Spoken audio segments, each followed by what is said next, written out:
Max Holloway just beat Dustin Poirier in the main event of UFC 318 to retain his BMF title, finally getting the win over Poirier in the final fight of the trilogy and in Dustin's retirement fight. And damn, did he look good. Now, first of all, hats off to Poirier.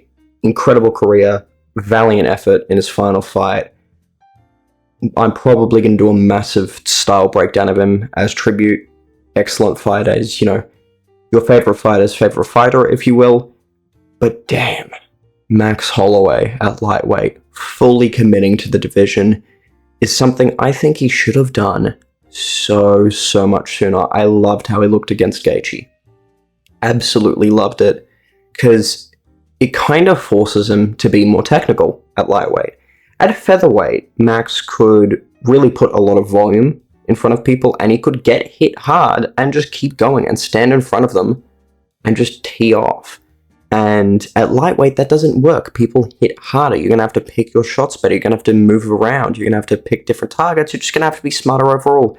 And you really saw that. Max's footwork in the Gaethje fight and in this fight looked damn incredible. And am I the only one that thinks that Holloway looks faster? Like, obviously, he's going to be faster than the lightweights.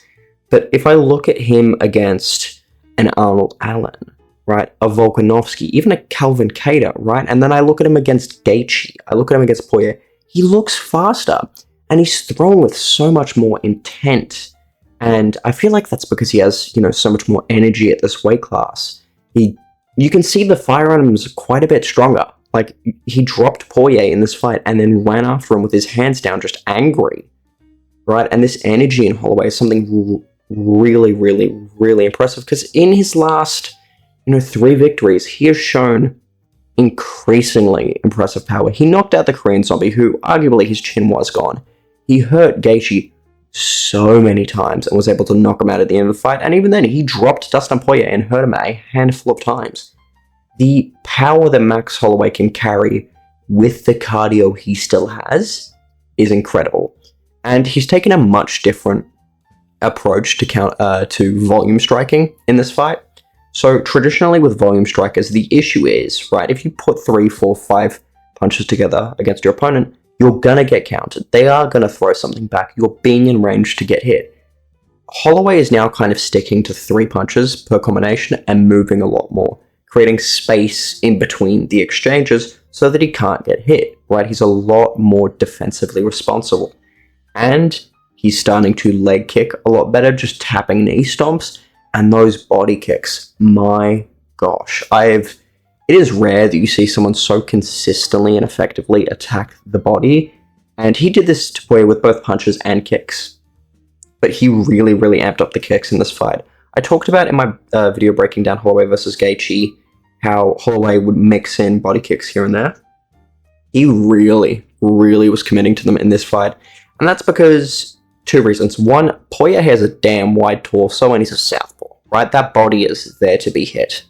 Simple as that. It will get through. Dustin puts up a high Philly shell guard, that body is exposed. And Dustin, with his shift combination, will double up on the left hand, leaving him more parallel for a long period of time. So Max was just smacking in that body kick. But it's just the variety of strikes that Max seems to have at lightweight, paired with his power and his speed, and just the energy that he has coming into fights is a beautiful thing to see. Because Max is such an interesting fighter. Go back and watch his first fight in the UFC, and watch every single fight. He changes his style so well. He is such an adaptable fighter. I regularly sit down and think, damn, how is Holloway not the greatest fighter of all time? Because he really can be. I promise you, he is, he has had the potential to be one of the, top 5 guys. I truly believe that with his skill set and just the almost main characterness that he's had. He really, could have gotten up there. But he sometimes falls in love with a style that he's had success with, and it's when he doesn't become adaptable that he gets beaten by fighters.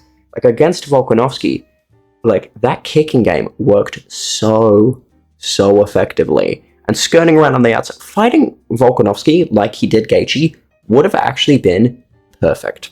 I truly think that. Because in the third fight, Holloway tried to pressure Volkanovski really, really hard. And that's how he wanted to attack Volk. But Volk was just walking him into counters. Against Gaethje, he was fleet. He was, active on his feet, moving around, stepping in with good combinations, putting a lot of speed and power behind them, and mixing in good kicks. In the second fight, he mixed in a lot of good kicks against Volkanovski, and he had a lot of success with them. And, there are just times where Max will approach a fight incorrectly, and he will get beat, right? Like against Poirier, he didn't really prepare for the fight properly, and he just tried to have a straight boxing match with him, because before that he fought Brian Ortega, who has no boxing defense. And it kind of bit him in the ass. But, you see when Max is on, when he's adaptable, when he's mixing in all of his weapons, he is incredible. He has some of the best Muay Thai I've seen in the UFC. I go back and watch his early fights of featherweight, the knees that man worked to the clinch in the body were incredible. Right? His jiu-jitsu game is incredibly underrated. So is his wrestling. His wrestling's solid.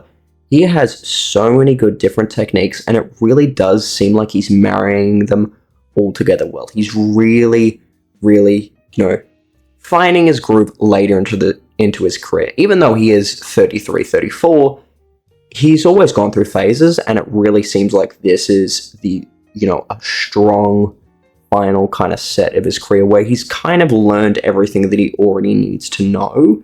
And it's just a matter of putting it together, right? He has the power, he has the speed, he doesn't have to cut weight anymore, he's mixing in all of his attacks well, and honestly, at 155, I wish he made that move so much sooner.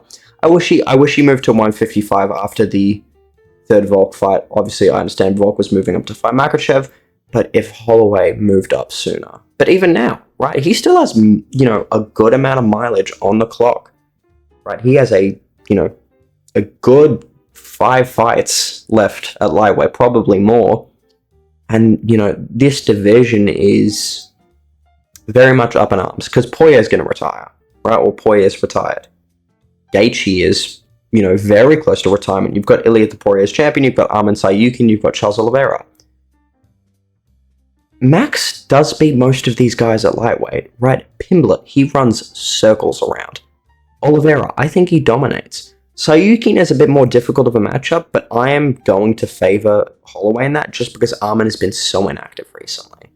Right, the only person that would, I can comfortably say beat Holloway at lightweight is Ilia Topuria. And even then, I think at, lightweight, Holloway is a much more difficult challenge. And I think, when he's not focusing about cutting weight, he's a much more measured and smarter fighter. And I think that'd be really, really beneficial. Now, I'm never going to pick against Topuria ever again unless he goes up to welterweight. I'm just going to be completely honest, right? No one is comfortably beating Topuria for a while.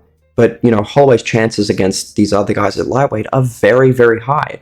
His next fight will most likely be against Charles Oliveira, right?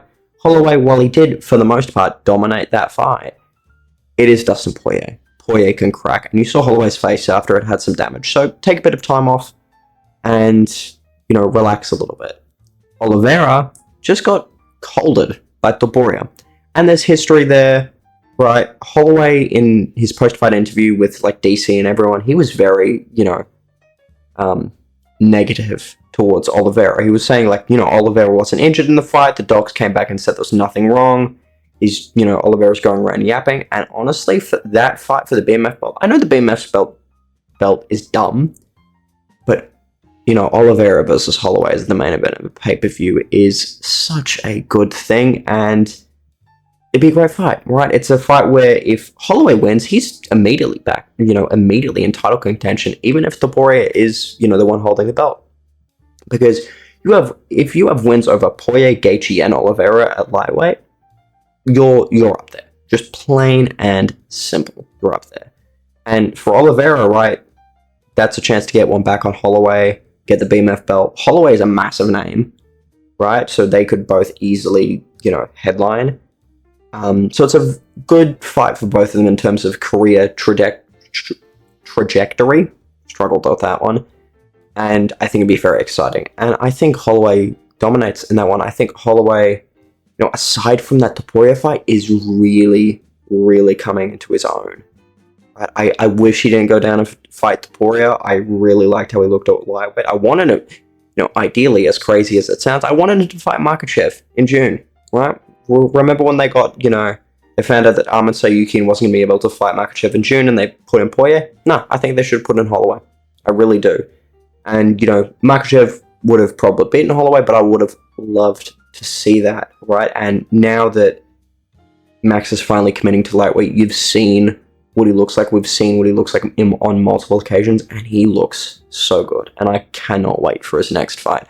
So anyway, guys, let me know your thoughts on Max Holloway and how he looks at 155, just technically, physically, all those kind of stuff.